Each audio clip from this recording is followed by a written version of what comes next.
Well, first of all, thanks everyone for coming. Really appreciate it. I'm Zach Klein, the Columbus City Attorney. I'm with Director Steve Shoney, the Director of the Department of Development.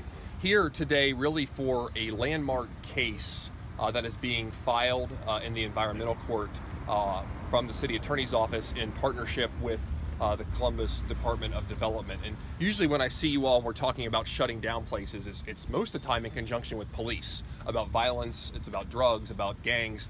This time it's about poor quality of life and living conditions that are so subpar that we are working together in partnership with the Department of Development on three major apartment complexes that total 802 units.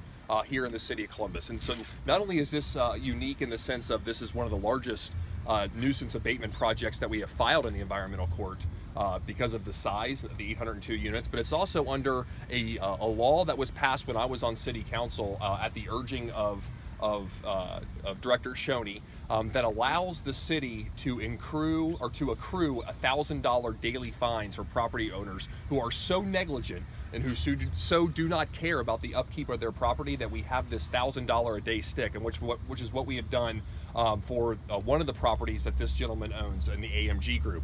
Those fines have now racked up to $75,000. So this really is a last resort. As you know, the folks that deal with us within the city of Columbus and the great work that Dana, Rose, and the code team do every day is our goal is to abate the nuisance. And most of the time, the owners want to comply.